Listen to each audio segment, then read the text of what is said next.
It's another Sunday, it's another brawl, what are we doing? Nonsense Rumble! That's right, we're going to jump straight into the Rumble with the category. What is it, Rick? We're doing a street-level DC villain. Man, my mind blanked and I thought we were doing the next category, and I don't know why. Yeah, I don't know why either, because you literally just told me. I know. Oh, goodness. But yeah, guys know the drill by now. We've got the category, we pick categories? Take a shot. We pick characters that fit into the category, and we argue why our guy would win. Rick, do you have an honourable mention today? My honourable mention is Jason Todd, and it's because he's not a villain for very long before he becomes like an anti-hero. Oh, this is a problem, Rick. Oh, is he a pick? No. Okay. I picked someone else, so we'll find out. We'll find out how it goes. Who's going to be your honourable mention this week, if you've got one? I don't have an honourable mention because I thought my pick is far too good. Okay, is it Jason Todd? Rick, who's your pick this week? My pick is Bane! Okay, but I assume Bane and not Harley Quinn Bane, because Harley Quinn Bane is too silly. Yeah, Harley Quinn Bane is a gag character. But yeah, like actual Bane, who, like, the man who broke Batman's back. I think he's possibly the most individually powerful of Batman's villains that are, like, actual street-level limited. Because, yeah, when he's got a gang, he can take over a city. But without the gang, he's a guy. Here's the problem with Bane, and why he gets stuck in street-level territory, is Bane wouldn't stand a chance against Wonder Woman, Flash, Green Lantern, or Superman. Yeah, or Aquaman. Well, yeah, but Aquaman doesn't care about Bane. No. Bane never attacks the sea. No. I could just imagine Harley Quinn Bane declaring war on the sea, though. Yeah, and then Aquaman would punch him in the face, and Bane would be like, I don't want to do this anymore. Right. I didn't think this one through too well. But yeah, Bane is a very interesting character, because a lot of people don't understand just how fucking smart Bane is. Like, yeah. Sorry, he's kind of a bit like a weird take on the DC iteration of the Hulk, in that when he gets big and he gets dumber, that's an elective choice on his behalf. He doesn't get dumber though. Well, he gets more violent. Oh when yeah, when he goes on brain venom, but also it's addictive. Which is like one of his flaws. Like, there are times when he wants to not be as much of an arsehole anymore, and the way that he does that is by getting off the venom. Yeah, but without the venom, he doesn't feel like he's Bane. Yeah. I'm picking Bane. Who are you picking today? I'm picking Jason Todd, aka the Red Hood. Yeah. Because, as you say, he does become a bit of an anti-hero. The problem is, he's arguably an anti-hero from the get-go. However, he's not an anti-hero. He is a villain. He is part of Batman's rogue gallery. Yeah. If it weren't for the fact that he was against Batman, he would class himself as an anti-hero. Oh, he sees himself as a good guy. Yeah.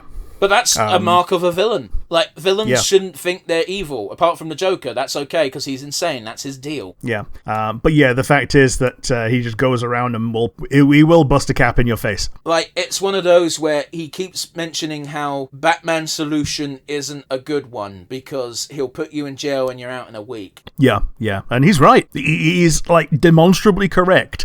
Because a villain that Batman put in jail and got out in a week is exactly the villain that killed him for the first time. For the first time, I like that. Yeah.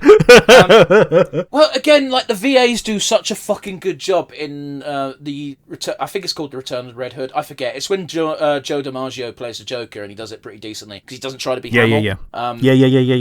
And he has this entire speech where he has the Joker tied up and a gun pressed against his head. And he's talking to Batman. And he says to Batman, I'm not talking about going after Dent or Scarecrow. Just him. The man who took me from you. Yeah. And it's like, he's more hurt that Batman didn't try to avenge him. And Batman's comeback is, no, I don't do it because it would be too easy to go down that road. And it's like, no, fuck you. Yeah. Like, he doesn't do it because then there'd be no villain, and he you wouldn't be able to sell comics. No, they do. It is meant to be a moral code. It's just such a stupid one. And they kind of come up. They cross that bridge to a certain extent in The Killing Joke. Obviously, the final panel of The Killing Joke is it's left very ambiguous as to whether or not Batman kills the Joker or not. But I like to think that he crossed the line and he does kill the Joker, because he has to realize at that point that there's no solving this. There's no fixing it. Yeah. Now here's the thing. I legitimately think that the Red Hood would outmaneuver Bane and just shoot him at a distance. Well, that's just it. The only reason why Bane can beat Batman in a fight is Batman doesn't have any ranged weaponry that can deal with Bane. Yeah, like, what's the best he's got? Batarang and anti-shark spray.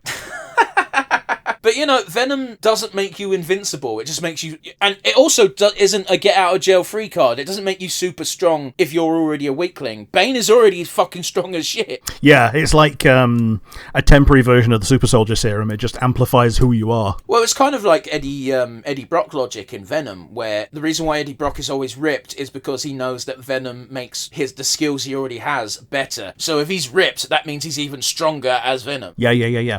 Let's not talk about how they're both powered by Venom. But yeah, it's one of those where, that's just it. His Red Hood would just snipe Bane if he wanted to kill Bane.